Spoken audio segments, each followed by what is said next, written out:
तर मी आज सातारा जिल्ह्यातील अशा एका ऐतिहासिक मंदिरात जाणार आहे जे 5 पांडवांनी एका रात्रीत बांधले। गाडीला स्टार्टर मारून गोळीगत सुटलो, पुढे आल्यानंतर पावसाने आपली वाट अडवली। पावसाला काय तुमचा भाव भेट नाही, त्यामुळे भिजत तर भिजत आपण डायरेक्ट पोहोचलो किकलीमध्ये। पुढे आल्यावर पावसाने जरा जास्त जोर लावला, त्यामुळे आपल्याला थोडा उशिराने विश्रांती घ्यावी लागली। आपण डायरेक्ट पोहोचलो श्री भैरवनाथ देवस्थान किकली इथं। आल्याच आपल्याला भला मोठा महाद्वार बघायला भेटतो। ही कमान पूर्ण दगडी बांधकामामध्ये असून ह्या कमानीवरती हेमडपत्ती बांधकाम केलेलं दिसून येतं। आत गिरेक नाही, गणपती बाप्पांची सुंदर मूर्ती असून दुसऱ्या साईडला सिद्धनाथाची एक मूर्ती आहे।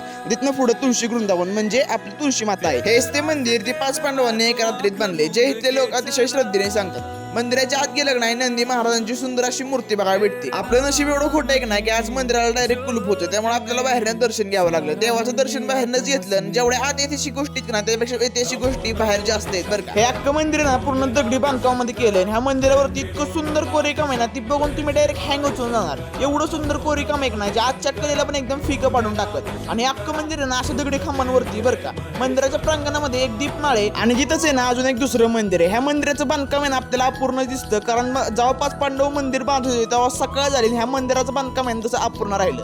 तसं दुसरं एक मंदिर दिसतं जे फक्त आपल्याला पायात दिसतो। ह्या मंदिरामध्ये ना टोटल 3 शिवलिंग आहेत बरं का। तिन्ही शिवलिंगांचं आपण दर्शन घेतलं, त्यात आपल्याला एक आपला कार्यकर्ता भेटला, त्याला आपल्या ब्लॉग मध्ये घेतला। आणि मंदिराच्या मागे एक छोटं मंदिर आहे, त्यात पण आपण गेलो। ह्या मंदिरात पण आहे ना आपल्या देवी देवतांच्या मूर्ती आहेत बरं का। आणि ह्या मंदिराची सगळ्यात जी भारी गोष्ट आहे ना, म्हणजे ह्या मंदिराची कडची भिंत आहे, त्या भिंतीवरती ना आपल्याला इतके शिलालेख बघायला भेटतात ना, जी बघून आहे ना आपल्याला डायरेक्ट आपल्या इतिहासाची आठवण होती। ह्या शिलालेखांवरती ना आपली युद्ध, आपली संस्कृती, आपल्या देवी देवतांचे पूजन, आपली नृत्यकला सगळं काय बघायला भेटतं बरं का। असे जवळजवळ 200 ते 250 ना शिल्लक इथं। खरंच आपला इतिहास इतका भारी आहे ना, तो फक्त आपण समजून घेतला पाहिजे आणि आपण जपण्याचा प्रयत्न केला पाहिजे। तर अशाच व्हिडिओ बघण्यासाठी तुमच्या भावाला फॉलो करा, सबस्क्राईब करा। व्हिडिओ आवडला असेल तर व्हिडिओला लाईक करा विसरू नका।